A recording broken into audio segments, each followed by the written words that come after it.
Donald Trump was handed a massive loss in federal court in Massachusetts by U.S. District Judge Allison Burroughs in the case filed by Harvard University, where Donald Trump was trying to block all of the foreign students from being able to be enrolled in Harvard. Donald Trump wanted to kick out all of the foreign students who are attending Harvard. Donald Trump's tried to attack Harvard over and over again. You know, what was notable, Harry Litman, is that Donald Trump made this post seemingly out of nowhere on Friday, but now it seems to be part of the kind of Trump fake deal making playbook after a major loss to pretend that he's got big deals that are right around the corner. This is what he posted. He goes, "Many people have been asking what is going on with Harvard University and their large scale improprieties that we've been addressing, looking for a solution." See how Donald Trump frames it that way. Yeah. I think that's not exactly what many people are thinking of. They're wondering when you're going to stop attacking America's research universities based on racist and other kind of despicable pretexts. He then goes on to say, "We have been working closely with Harvard, and it is very possible that a deal will be announced over the next week or so."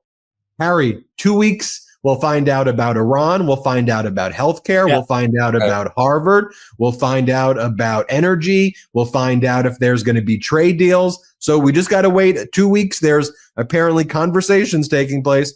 Unless it's Taco Trump. So Taco. Right. 2 weeks is like is part of the taco strategy. Yeah. They have acted extremely appropriately during these negotiations and appear to be committed to doing what is right.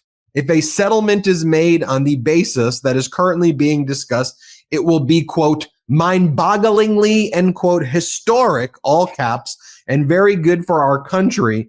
Thank you for your attention to this matter, exclamation point. So I'm just trying to get this right, Eric. So on Friday, Harvard basically wins the relief that they're asking for to block Donald Trump from doing all of the things he's trying to coercively get them to settle.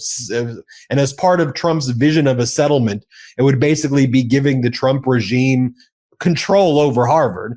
Harvard wins the big preliminary injunction, and then Donald makes up he makes up fake conversations with people, and then puts a lot of people are saying that's his favorite. Governor Newsom, I think, put it in a great way. He said Trump creates this fictitious world, then injects himself as the Marvel superhero when he's actually the villain in like a made up world that doesn't exist, and we're seeing it here. So, Harry, break down what Judge Burroughs did. How significant is this? What's its impact on this and other universities? Let's talk about it. Yeah, so we can talk law first and then where, Trump is trying to go. So, for weeks, down somewhere in the catacombs of the Project 2025, a little project room, they've been figuring out what's the worst thing we can do to Harvard University. And this was just about it. There are, many things Harvard can absorb. Harvard themselves thought, I don't know, this may be existential. A quarter of their student body are foreigners, and those quarter, besides paying money much more than regular students, so there's a fiscal impact, they're really integrated into the university. Moreover, they have to decide, like right now, where they're going to go. So first, you may remember, Ben, he tried to just make Harvard not eligible in a bureaucratic way for people to get the J-1 visas. You could go anywhere in the country, just not Harvard. That got shot down. So now he tried to do it. And this was a really very aggressive, even vicious move by saying, all these 7,000 students, it's in the national interest that they not come because of how roiled Harvard was last year. Really kind of a non sequitur, but tried to attach it to what Harvard had done before. And this was some serious business. Okay, enter Judge Burroughs. She actually has had all the cases from Harvard, including, by the way, the affirmative action one that the Supreme Court reversed. That's why the MAGA folks are totally, trying to label her a leftist crazy, et cetera. Of course, she just applied the law in effect at the time that the Supreme Court changed. And she said, no, and again, no. On Monday, she made it seem after a hearing that this whole effort to try to use these foreign national security powers that maybe you have for the most extreme situations, to use them wholesale in this kind of blanket declaration. Every foreign student who comes to Harvard triggers this power. She made it sound like she wasn't going to go for it. And indeed, so today she issues the actual injunction saying you may not do this. And it's pretty damn strong. So even though in other places the administration's been jumping for emergency relief, here we're talking the First Circuit, pretty progressive circuit, or the Supreme Court if they would take the case. So whether it's in direct reaction to the court or just Trump's normal MO, which is getting very predictable, he decided after putting on the pressure at one of America's, as you say, premier research universities, and that hearing how much that harmed not just Harvard, not just other universities, but people on the ground who are the beneficiaries of all these public health advances, all these research projects. He now wants to do the Trump taco thing of, see, they're being so nice to me now, and now we can cut a deal, et cetera. And I do think from Harvard's point of view, the sort of mindset within the university, my sense has been, is, of course we have to fight, but we get beat up either way. So I'll bet when he says they're trying to, make nice and make a deal, whatever the hell that would entail, they probably are. The whole thing, of course, is bogus. The whole thing is based on a false premise of power that he doesn't have. But any university knows if going forward, for whatever reason, Trump in all his viciousness just wants to make life hard for Harvard in ways that he can get away with, like future completely discretionary grants and the like, he can do it. So even though it plays into this narrative, Newsom puts it very well, that, now all of a sudden he's a hero because he takes his own foot off the pedal, or really off of Harvard's neck. I think that is the way things are likely to play out. So they've lost on the law, but more than that, I just think it's sort of a rule of holes here, that they just, are more and more doing things that are so bad for the country. So he wants to do the Trump switcheroo and be the hero. And that was lavish praise of a university that to date has seemed to be the very den of iniquity, right? They're being so appropriate and nice, et cetera. So somebody at Harvard got the word, okay, we just have to totally stroke him and make these noises, and then he'll make nice. And isn't that stupid and lawless? But it's the best of the deal that we can do with the hand we've been dealt.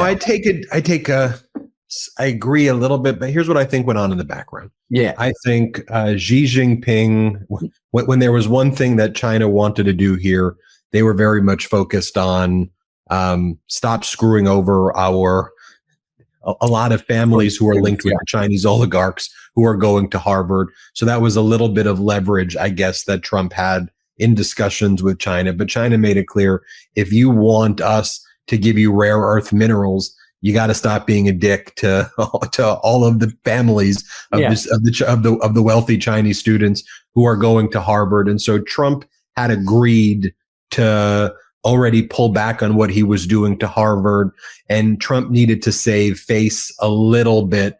So I think really at a high level with, at a Xi Jinping type level, with the president of Harvard, and also with, someone probably more like a Rubio or a Bessent or someone like that, they were having productive conversations, which would really amount to Trump caving on everything. Harvard's not going to give Trump, after the fight that they've put up, they're not going to agree to give Trump access to, their teaching hire, the professors that they hire and their and curriculum remove diversity from Harvard. So I think Harvard was like, okay, we got it.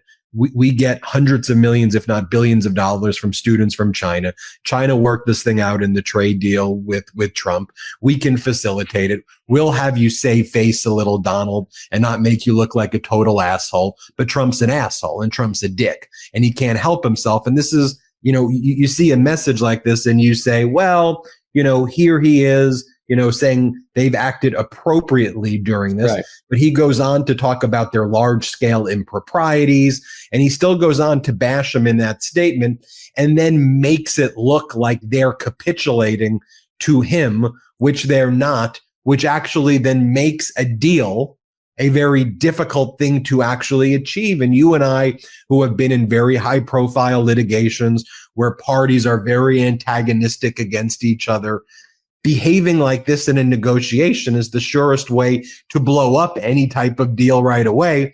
So I look at the Post like that, Harry, and I go, this is yet another example of how even when responsible adults were trying to let cooler heads prevail and give Trump an out to make him look somewhat decent and then appease China and deal with all of the complexities. Here Trump is writing this statement and he can't help himself but try to act like a hero at the expense of who he wants to be a loser.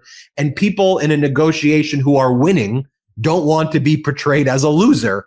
And it complicates. I'll give you the final word. Yeah.